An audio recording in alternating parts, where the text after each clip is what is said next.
Hi, and thanks for listening to Gossip with Celebrity, brought to you by Celebrity.com. This week we talk about the royals, Will and Jada Pinkett Smith, and a blind item about two celebrity couples. Our user feedback trolls Chandra for loving Diplo, and we end with our weekly feature, the comments of the week. A quick note, we give minor plot details about what we do in the Shadows Season 2, around minutes 2 to 5. The stories, photos, and tweets we talk about can be found at celebrity.com/podcast under episode 59. Hi, I'm Katie, the founder and editor of Celebrity.com, and I write as Celebrity. And I'm Chandra, I'm the head writer for Celebrity, and I write as Kaiser.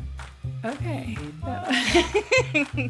So I don't know what to say this week. There's not a lot that's new. It was kind of a sad week to start. When we heard about Naya Rivera, that was very sad. And Kelly Preston as well. Yeah, and Lisa Marie Presley's son. Everything was sad this week. It's getting a little better. I've been watching a lot of shows, so that's always a nice thing when you can find a new show. And I've been watching this show on Amazon that I hadn't heard of before. I don't know why I didn't get more buzz. It's called The Boys. It's like a superhero show, but it's a send-up of superheroes. And it's really funny. And my son is watching it with me, which is super rare that he likes the same shows as me. Yeah, I rarely pick up a new show. Honestly, I only pick up new shows when they're like in the second or third season usually. I've never even heard of it, so... Neither have I. I was surprised how smart and funny it was. And before this, we were watching that What We Do in the Shadows on Hulu. And that was hilarious. I love that. And we've never talked about the show on the podcast, but I love that show. It is one of the funniest things on television, I think. It's hilarious. I'm surprised how good it is consistently. But that's over now. Like, there's no more episodes to watch. It was insane at the end of the second season, my gosh. Yeah, but, I mean, they're going to come back for a third season, I'm sure. They have to. Yeah. How long is that going to take, though, you know? Probably another year, maybe longer. But yeah, it's got really smart, funny writing. Mm-hmm. I'm sometimes surprised by, like, how obscure the humor can be. I'm like, I can't believe this is on television. It is clever. But, I mean, television, I think, is getting more obscure. Like, it's getting more niche. We don't have the water cooler, everybody watches it kind of show anymore. But, yeah, I love What We Do in the Shadows. I loved the episode where Laszlo he becomes Jackie Daytona. He like runs that bar and he manages the girls volleyball team. He loved girls volleyball. They had Mark Hamill in it and he was genius too. That was such a good episode. And you liked the witches episode about the witches needing vampire semen. That was great. Because they're familiar. What's that kid's name? Guillermo. Gizmo, what do they call him? Gizmo. Gizmo, like, negotiated with the witches so they wouldn't get killed. And he goes, but wait, there's more. And he, like, sold it to him like it was a telemarketing show. It was hilarious. I love that one. There's all this random shit. They had that goat that was their familiar. He would just chat with the goat like it was nothing. I just wish there was less Colin Robinson. He adds a funny comic relief, but the show is so funny even without him. I don't know. He's not really the straight man. No, the one with him and the troll was weird, but there is that type from Real Jobs. Like, he is the type from Offices, and that's what I like about him. I don't have any complaints. I love it. Yeah. Oh, some of it's really gross. Like when, who's the guy that plays Jackie Daytona? Like when he jerked off his own ghost? Like, what the hell is that? I liked the Brain Scramblies one. I loved that. With the Superb Owl Party. Oh, yeah, the Superb Owl Party. Or when they killed all those 70s vampires. Like that was like legit scary though. When yeah, it was awesome. When Guillermo was like, oh, thank God, this family might not be vampires, so let's just, we're breaking and entering. And then all of a sudden it turns like really fucking scary. I thought that was awesome. And the decor in there was perfect. It was so 70s. That is one bright spot. I do think there are sort of water cooler shows now because everybody's watching the same thing on Netflix. So there's that. I'm not part of the Netflix culture. I just don't give a shit. I'll watch whatever's popular. I like it, but yeah, I've been relaxing during lockdown, just watching all of my DVD collections. Right now I'm going through Castle. And much like Bones, I realized as I was watching, I was like, I never watched the end to this show. I never watched the last 2 seasons. So now I'm doing that. Oh, nice. Yeah, a lot of people love the comfort shows that they already know. And that's a big thing in lockdown. And I know I have the time to start a new show, but I'm just not going to. Yeah. Do you want to do another ad for a Discover card? Sure. Okay. So this is an ad for Discover card. If you sign up at celebrity.com/discover, you can get $50 bonus if you make a purchase within the first 3 months. And Discover card helped me rebuild my credit after I was identity thefted. We both use them and we really trust and like that company. Yay! We got to come up with a script for this so that we could sell this better, but it's a good company. So this week, the big news this week was we saw Duchess Meghan's speech at the virtual UN Foundation's Girl Up conference. And that was freaking incredible. She was so good, as we've come to expect from her. And she has such conviction. Her speech was so well written. She looked super glam and maybe pregnant. Sorry, just a side note. Yeah, obviously, I think that she's pregnant.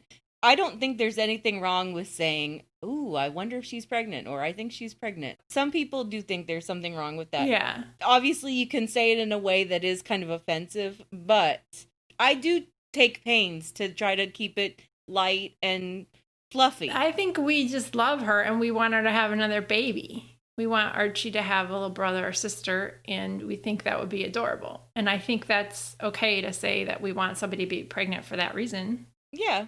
And plus, I just keep thinking about how convenient it would be for a lot of these celebrity women to get pregnant during lockdown. Yeah. They're not going to be in front of a camera in months. For the athletes, they're not going to have to play anything for months. Why not get pregnant right now?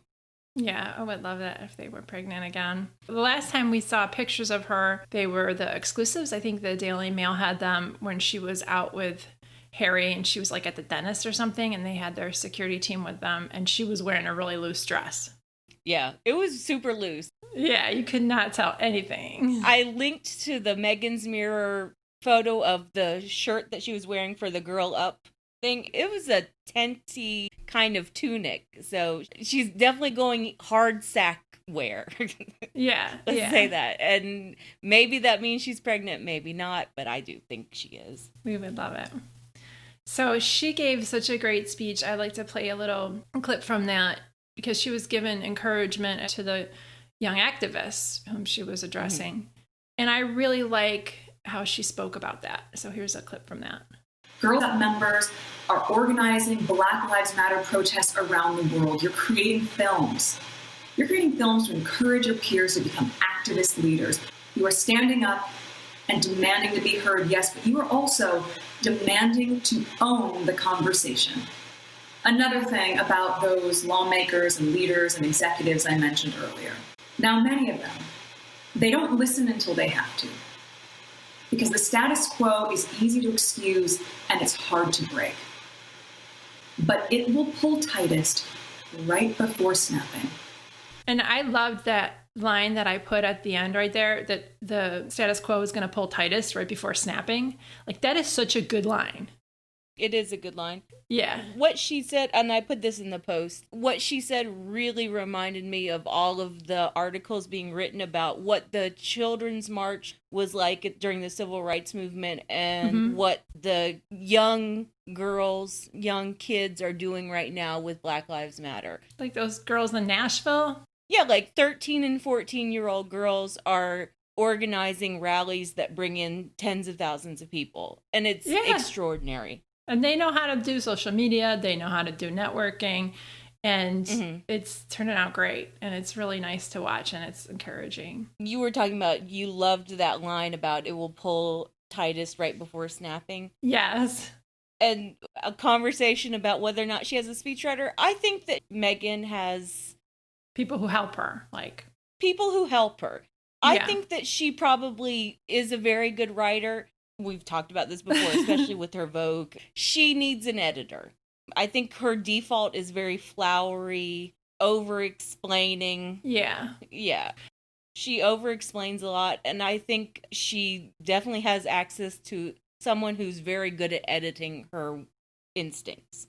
That's a problem a lot of people have, and you and I have talked about that offline or online, but not on the podcast, about the fact that people write best when they write like they talk, and that's the easiest to read, and that's how you write. And that has really trained me to write more that way, to be matter of fact, and don't include a lot of extra words. But people learn how to write in college, where they're taught to pad their writing with extra words and to hand in however many word essays. When you get out of college and you're writing for like a blog like ours or any other, reason, it's best to just write sparsely, get to the point, and not use a lot of extra words. And that's hard for people to learn. Yeah, but was it like that for you in college? Were you getting assignments to write papers based on a certain number of pages? Oh, your son is? My son is. It's words. It's based on a number of words, and I see that a lot. Because in college, we were actually taught how to write. Pith was encouraged. That's why you're such a good writer. It is. You get it. And the number one mistake I see people making is they're putting too many extra words or over-explaining. They're padding. Yeah, and I mean, I fall into over-explanation sometimes. Mm-hmm. For me, as a blog writer, it's always a question of how much backstory do people know and how thoroughly do I want to make my point. Yeah. And I think that for Meghan, she always wants to be so thorough, and she always wants to try to figure out what people are going to criticize her for, and she wants to build that into her argument. That's a good point, yeah. It's something that we've seen from her with the Vogue guest editorship. But yeah, I think she's writing a lot of her speeches. I do think she's getting help, and she's getting an editor to come in and say, you don't need all of this extra stuff. Excellent help, too, because she just gives these fabulous speeches. You can tell that she says them with conviction, that it's really what she personally wants to say, that it's not scripted for her like other people, and that it resonates with her. Yeah, it does. Oh, and I also, whenever I hear her speak, I'm like, oh, I should take voice lessons, because her voice is beautiful. It's like melodic. Right? I don't mean to gush over her, but really, she has impressed me so much just watching her. Well, she doesn't have a strong American accent, like a regional accent, I guess I should say. She doesn't have a strong regional accent. She doesn't have a Valley Girl accent. And that's nice. She had voice lessons. She's trained to speak that way. And her voice just has this kind of soothing quality to it. Yeah. Very much unlike Kate. Her accent, her very forced, fake accent makes me cringe sometimes because she's trying so hard to sound a certain way, and it's tripping her up. Yeah, there's so much effort there. It's the opposite of Meghan, who makes it seem effortless. So about 6 weeks ago, it was episode 54, that was early in June, we talked about the difference between Meghan and Kate and their speaking skills. And that was right after Meghan's commencement speech came out, when she talked about Black Lives Matter for the first time. Right. We're seeing that again this week. Yeah, we are. To be fair, we've always said that Kate should speak more. And she actually has tried. This year she's tried because she's been zooming herself into an early grave, And so we've gotten to hear her speak more. She's been speaking on Zoom calls. They'll release the videos. Sometimes her accent falters a little bit, which is always funny to see. But this week we saw her BBC interview as she was endorsing one of their programs. Do you want to do the build up to this? Sure. Kate was helping the BBC's Shiny Happy People initiative, and I assume it's Tiny. Some kind of... Oh, Tiny. I wrote Shiny Happy People because that's just the REM song. They're Tiny Happy People initiative. And I think that's a parenting program. And In this clip, she's talking about raising kids. And this is the clip that the Cambridges released on their social media. So they meant to release this. Here that is. In the first few months, there's a huge amount of support from midwives and health visitors and things. But from then onwards, there's a massive gap before they then start school. Some of the things that the parents today, Ryan at the beginning, saying how, his baby's got 5 different cries. He's learned a huge amount from Tiny Happy People. And it's information like that I wish I had as a first-time mum, but so many parents, it's gold dust really for families to be given those tips and tools to be able to use, particularly in these first 5 years. The thing that struck me is, for so many parents, it's gold dust really. Yeah, that was very awkward. It was awkward, and it's not natural for Kate to say. Who uses that expression? I've never even heard it. It might be a British thing, but I've never heard it. It was so obviously written for her. And that's what the entire BBC event was. It was just this absolutely 100% stage managed thing for Kate that they gave her to do. They gave her a script. I believe that they probably scripted the entire BBC interview and she just memorized everything. The palace released the only photos from the event, and the photos that they chose were ridiculous, but it's like what we were saying about Prince William. That's how she always looks. No, it's true. She always looks like that. So that's somewhat natural for her, although it looks unnatural for us. It's true, right? I mean, when does she not look like that? Well, it's so unnatural, but that's Kate. That's her. Everything is this sort of half-assed performance. Yeah, but the script for the interview was really annoying me, and her accent was ridiculous. But that's her, right? So at one point do we just go, that's genuine for her, and how weird it is. So at least she's talking. At least we're not faced with Kate the Silent. And she's doing stuff. Okay. So, and then there was another story about how hard she's working. And that was in Grazia. And they're trying to sell this top CEO Tatler story that had them falling on their face. They sold it to People. People ran it. And then like a couple weeks later, they sold it to Grazia. And that was just outrageous. Yeah, I mean, and it's just the same old talking point that she works crazy hard, that she loves to be busy. Historically, that's not the case. We've seen her in action for a decade, nearly a decade, as a princess, as a duchess. And she's teaching lazy. George how to cook. She's working hard.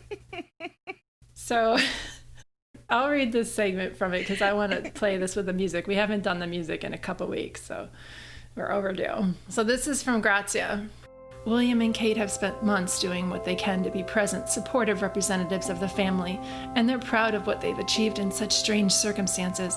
So it must be frustrating to have that work and the good work of other members of the family overshadowed. They'll keep going, of course. Kate is made of steel, but there is a definite sense that they are taking 1 step forwards and 2 steps back. It's hard work, the source tells Grazia, but Catherine thrives under pressure. She is organized to a fault and loves to be busy. I honestly don't think she's ever been happier, and she's really pleased to be taking charge. She's had the vote of confidence from Charles, and she's able to set her own path. So she's going to do more gardens. She's going to plant stuff around sick kids without wearing masks. And she's going to show up to child care things, which is her thing. So that's what we're seeing from her. Yeah, I just think that there was a plan in place, and the Tatler cover story was supposed to be this new branding for Kate, even though it was old branding. It's Kate the Keen. It's just 2020 version of Kate the Keen. Yeah. And the Tatler story blew up in their faces. And so now what we're seeing is People Magazine, Grazia, and everybody else just trying to do a redo. Like, let's just try to figure out how to make everyone forget about the Tatler story. Yeah, and it's like every other media strategy they've had, just tell the same story over and over again in slightly different ways. Yeah, and we're still going to be hearing the same story 5 years from now and 10 years from now. It'll be Kate is super keen this year to really get to work. And she's so busy, trust us. She's still soothing her poor staffer who got told by Meghan to do their job. Her kids, their legs are so cold. All right. And the last royal story No, I gotta tell this story. Okay. I just want to talk about this because you posted this on Twitter and the GIF reactions were freaking priceless and there were so many. So I'm gonna put your tweet in this post where you posted about this story and everyone's like, oh really, Kate is a hardworking person. Okay, go ahead on the last one. Well, so the last royal story was a complicated one. All right, the Times of London, they published this lengthy analysis, and of course it's paywalled, so I couldn't read the story, but I read the Twitter thread about it. Twitter thread was written by the same person who wrote the Times of London, and she had all this data, and basically it was like a weeks-long or months-long investigation into whether or not charities really benefit from having a royal patron. And the investigation and the data backs up the idea that actually charities don't see any sort of results by having a royal patron. Yeah. And I made the point that Kate and William are skewing the data. Yeah, I'm sure they are. Because I think that, especially with someone like Charles, he has his fingers in so many different charitable pies. Plus, the Prince's Trust is so huge. I don't think we really have a concept of how big the Prince's Trust really is and how much it does in the UK.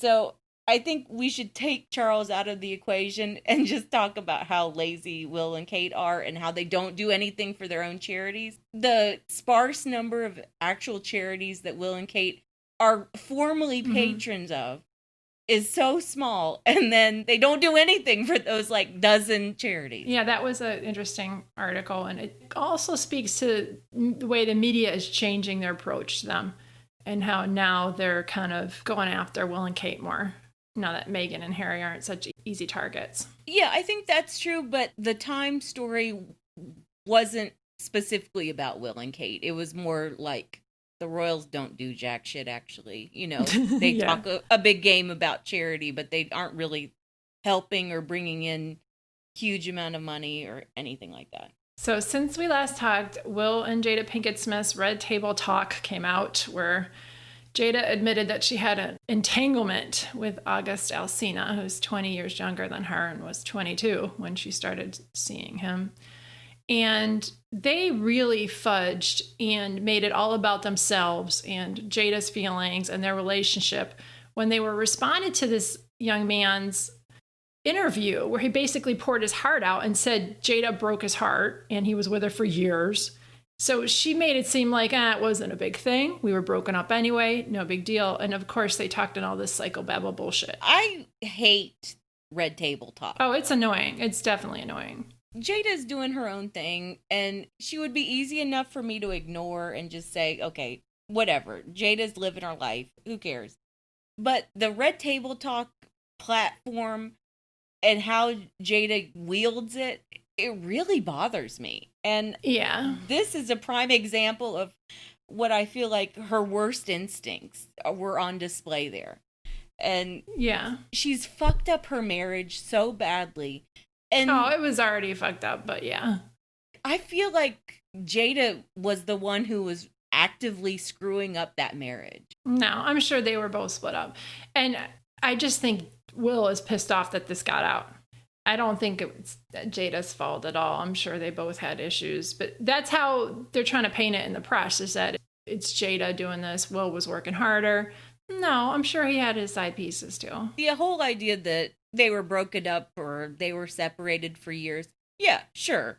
Absolutely. But I'm talking about like historically. I do think that Jada did more to screw up the marriage. Maybe that's ingrained misogyny in me or something. She bugs me so much. She bugs me a lot. The thing that is very hypocritical from them is that they are now acting like, why are people interested in our marriage? When that's Jada's been airing that shit on Red Table Talk. Oh, yeah. And given the most intimate details of her lives and her kids' lives for years now. Yeah. That bugs too, because it's not just about her and Will. Again, if it was just about her and Will, I could probably say, who cares? But she's fucked up both of them have fucked up the kids' lives. Jaden and Willow, poor Willow. And they admitted that they didn't parent them. Yeah. That was their talking point in interviews for years, and that's a Scientology thing. I think they were in it for a while and got out, but their kids got so screwed up from that. Willow was having to say, actually, you guys need to put some limits on me. She was telling him she didn't want to be in the Annie movie, and she was telling him she didn't want to be a star after Whip Your Hair came out. Right. She didn't want to have a music career. She was like, Dad, please stop making me do this. She was a little kid. Yeah. So here's a segment from our Zoom meeting where we talk about Will and Jada. And we talked about this for a long time this week. People were really interested in this. And this is Alnaise, Susan, Sarah, Karen, Colleen, and Zakiya. But they didn't even get into how inappropriate that relationship was in the first place. I mean, whoever you're sleeping with, if you're consenting adults, that's your business. But I mean, a young man, your son's friend who's already ill, comes to your house and you have an entanglement with him. Like, for that wasn't a problem? Well, she said she was trying to help him, right? That he had issues and she was trying to counsel him. Through the power of the vagina. Oh, I will help him with my vagina. That's the thing, is literally everyone, even people that don't follow like gossip, know that Will and Jada have an open relationship. So this was their time to just come out and be like, don't play it off as I was done with you. They would have looked so much better, I think, if they were like, hey, some marriages look different. This is how ours look. Instead, she starts it out with like, he was sick. And I was like, oh, no, don't start with that. That just makes you look like an asshole. This is Will being embarrassed. So the people that Will Smith are dealing with are adults, and they can handle what's going on. As long as everybody is clear about their role, is when he fell and got feelings for Jada in such a maternal sexual entanglement is where things really get nasty for me. So I've been seeing all these tweets about people concerned about Will's mental state. And I hope he's okay. He's just mad Jada's dirt got out there on him. Right. That's is just male ego. Right. Embarrassment. And now his dirt is out there from Jada being sloppy. And now this is where we're getting this from. So I really like what Zakiya said about how it's about Will's ego, and how at the end of that Red Table Talk, Will was like, oh, I'm going to pay you back. It seemed like he wasn't joking. And then they made that bad marriage for life quip. And that's just so lame. Why would you want to stay in a bad marriage? I don't know. So I used to really like Will Smith. I used to think that he was incredibly talented and just a great actor and a great person. And it's painful to see like the guy I liked 20 years ago as this kind of broken man who is in this extremely dysfunctional relationship with his half estranged wife. And she's talking about how she had an entanglement with this young guy.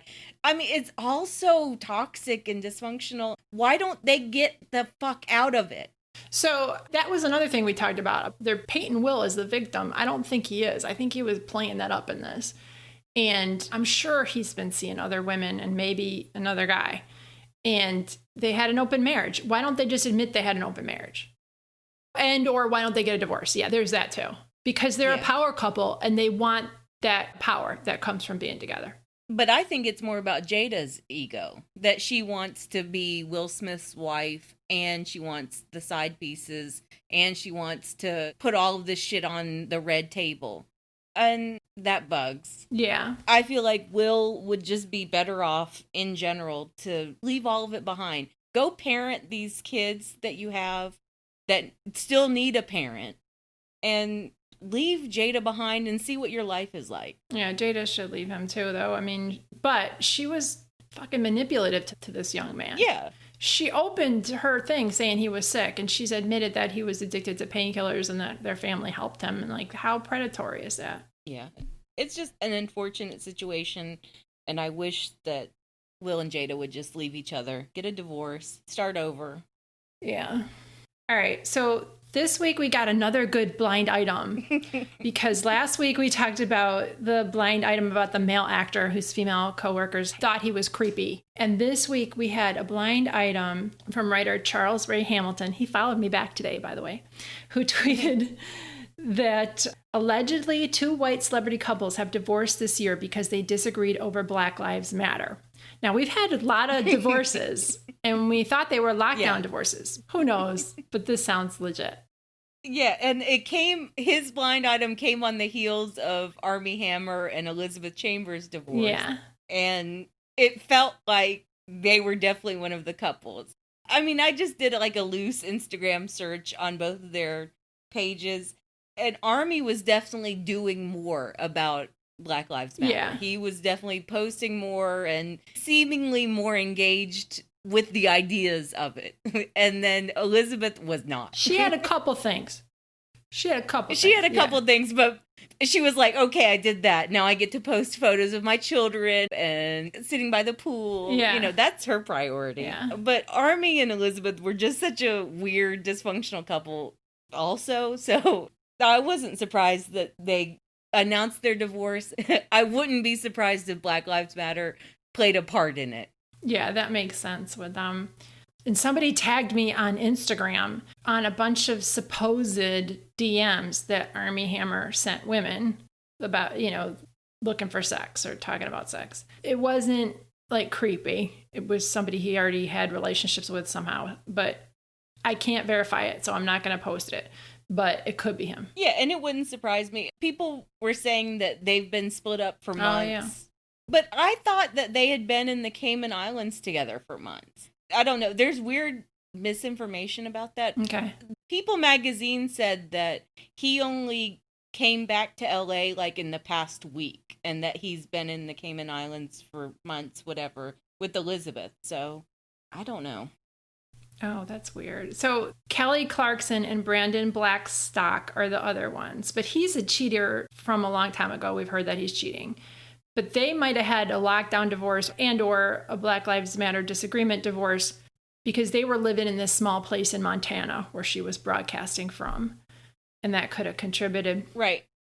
And Kelly is apparently very pro Black Lives Matter. I've watched her a little bit. And Brandon has not said anything. Then again, he doesn't really have the platform that she has, and who knows. And another candidate would be Casey Musgraves and Rustin Kelly. I don't know anything about that guy. Yeah, neither do I. Casey seems pretty woke. She's awesome. That's her brand. Yeah. Is woke country star. I don't get it though. Like, that's the first thing I look for when I'm dating is they have to be Democrats at the very least. Like, that's the opening line to my profile. If you're not voting for Biden, do not match with me. No, Bernie bros, nothing. No excuse.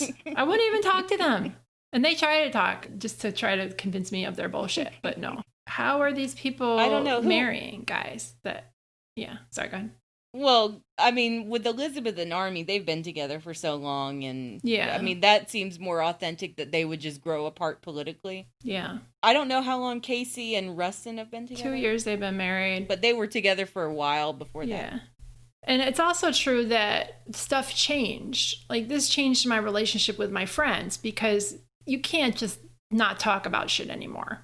It really changed the past few years, especially, but this summer too. Where there's things that before, if you just couldn't talk about them, now they're the main topic that everybody's talking about, if that makes sense. Yeah. Don't date Republicans and don't marry Republicans. How about that? Yeah. Don't give them any sex ever. Never fuck a Republican. If you're married to one. Yeah. And if you meet a guy and he says defund the police or fuck the police, you let him blow your back out. All right. My standards are a little higher than that, but... it's a starting point. Mine too. It's a starting point.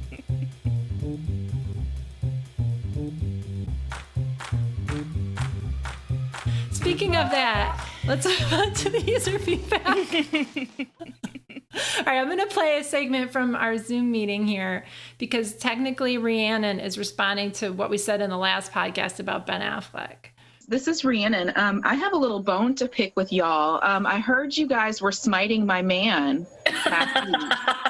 So, a sister had to take a little break for bereavement leave. And I reached out to Katie, and Katie was like, oh, you may want to listen to this. So I tried to sit down and, in a cool, dark room, was drinking some tea. And I heard that, and I spat my tea everywhere. So I need to check some of y'all's about what y'all said about my baby. I said I would get with Ben Affleck. I said I would, and that he could do it for me. So I wasn't saying anything bad about him. It was a nice laugh, I'll tell you that. But man, the sisterhood was not as strong last week with that.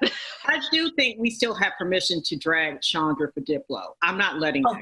Yeah. It's kind of skeevy. Diplo is gross. All I think about with him is like sweat and like booze. He probably smells like old cigarettes too. Cigarettes, I was just thinking that. Like that cold smoke and then like mixed with like dirty socks. Yeah.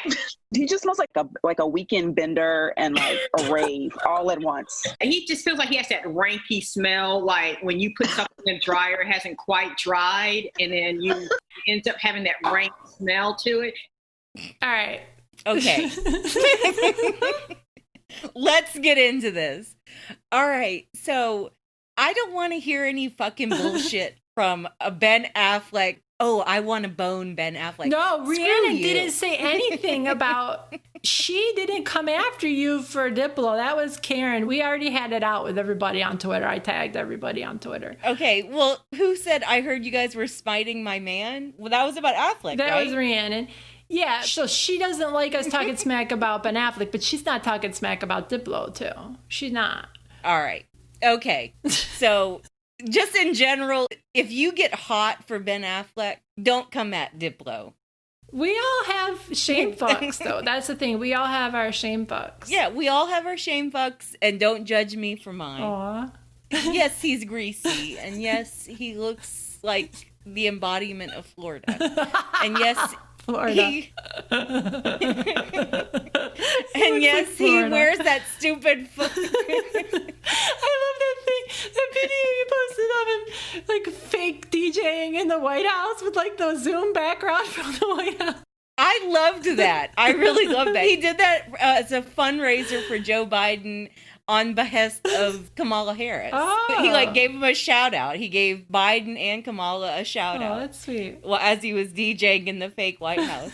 It was so cute. He did it as a fundraiser. So that's me defending Diplo, and he gets the point for that one. Yeah, he's my shame fuck king. You're what king. Can I say? He's the top of the shame fuck pyramid. I have one more Diplo thing to tell you. Okay.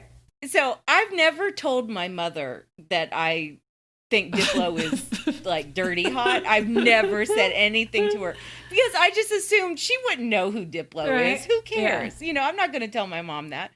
So the other day, she literally said, "Do you know who Diplo is?" And I said, "Yeah, of course I do, Mom." And she said, "He's really good looking, isn't he?" Your mom likes the same dudes you do. That's crazy. I know. This is where I got it, Yeah.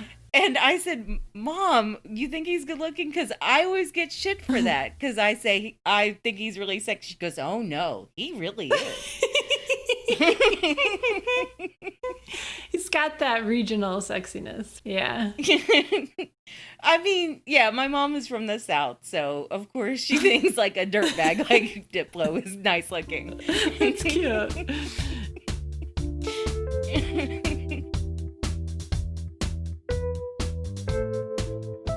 All right, let's move on to the comments of the week.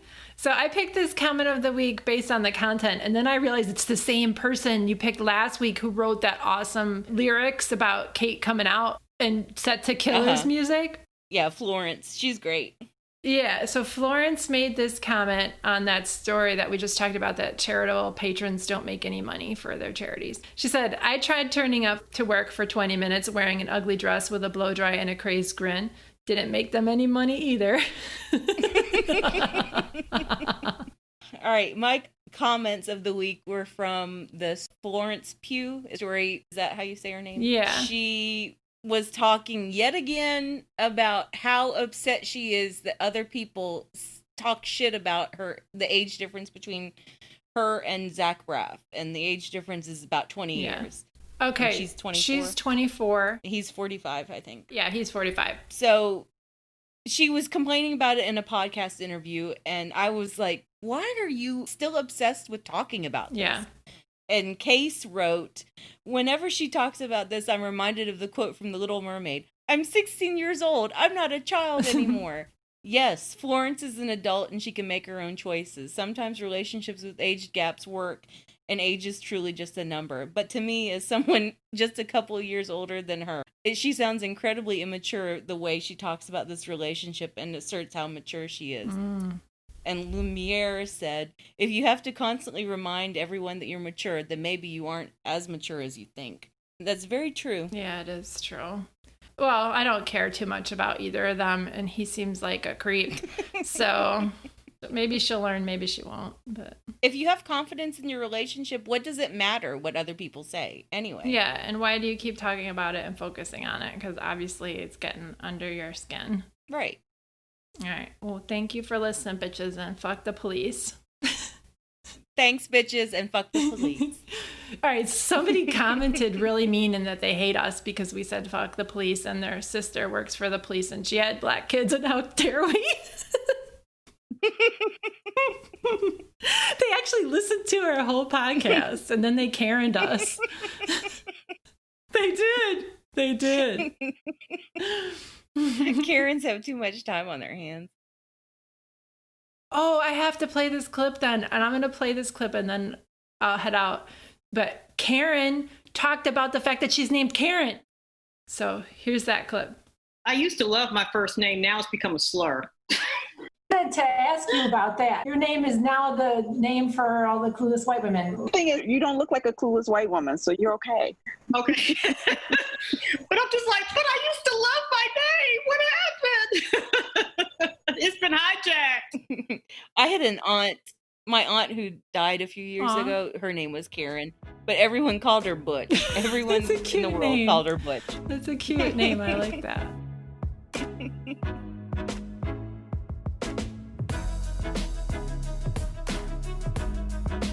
Thank you for listening to the Celebrity Podcast. Please rate, review, and subscribe wherever you listen. If you like us, please turn off your ad blocker when you visit our site. You can text us or leave a voicemail at 434-218-3219. Our music is from AA Alto, Maiden, and via Premium Beat and Sound of Picture. Thanks again. Okay, bye everybody. Bye.